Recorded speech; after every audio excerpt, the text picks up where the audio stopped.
C'est une véritable catastrophe. La plupart des super-héros de la Terre sont soudainement portés disparus après une série d'attaques venant de créatures des profondeurs terrestres. Invincible et Atom Eve reforment donc leur duo pour enquêter et poursuivre le méchant responsable de ces enlèvements, qui se trouve être le Doc Sismic, récemment évadé de prison.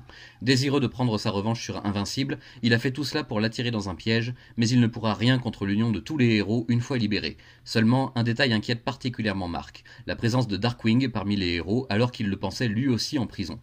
Après une sévère explication avec l'agent Cécile et une nouvelle série de combats éprouvantes, Mark décide de quitter pour de bon le giron du Pentagone, non sans avoir fait jurer à Cécile que sa famille ne sera jamais inquiétée par la suite.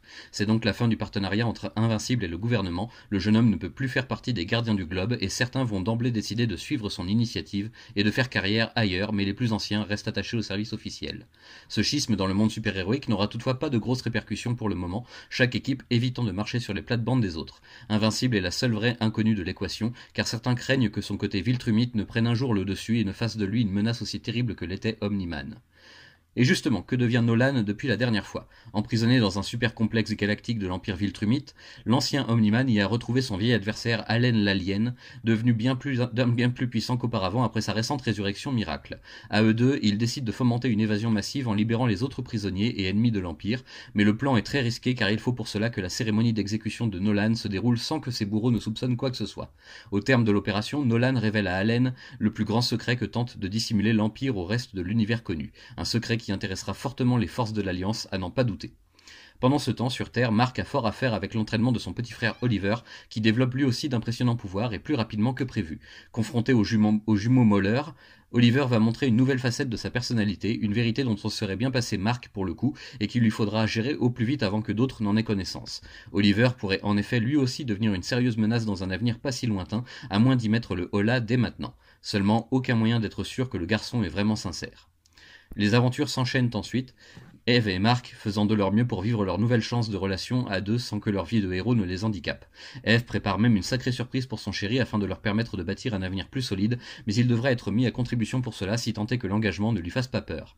Mais si un court séjour dans le futur lointain et les problèmes de couple rencontrés par son ex Amber ne l'abattent pas, on peut penser que Mark saura se montrer à la hauteur.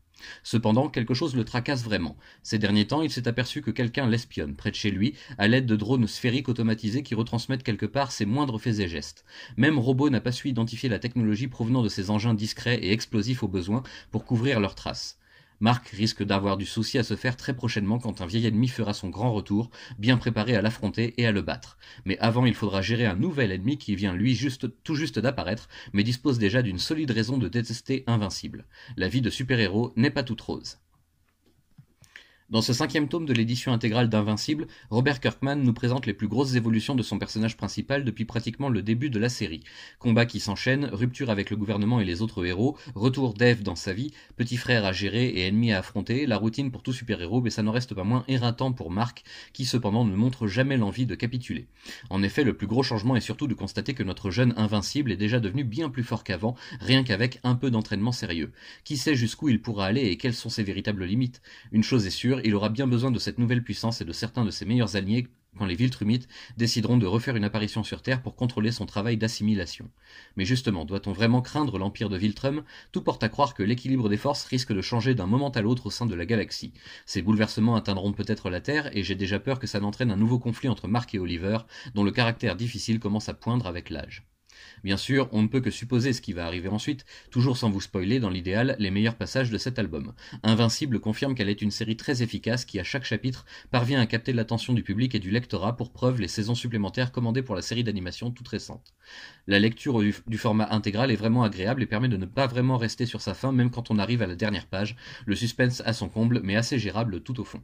La présence des croquis de certaines couvertures avec les commentaires de Kirkman et de Ryan Otley, son dessinateur, est un bonus là encore très agréable à parcourir. Delcourt fait vraiment bien les choses en proposant ce petit cahier bonus à la fin de chaque tome, même si parfois on a vraiment juste envie d'admirer sans lire.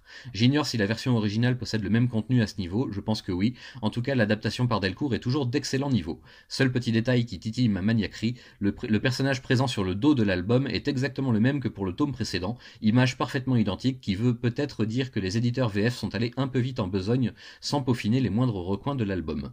Un oubli de ce genre est compréhensible cependant vu la masse de travail à abattre, et surtout ça ne me dérange pas vraiment étant donné que le personnage en question est l'un de mes chouchous. Bref, on pourrait parler d'Invincible pendant des heures, mais ça serait vous gâcher le plaisir de la découverte si vous n'avez pas encore pu lire ce 5e tome. 3 sont prévus cette année selon les communiqués de Delcourt, on aura donc encore un peu de grain à moudre d'ici la fin de l'année, encore bien lointaine.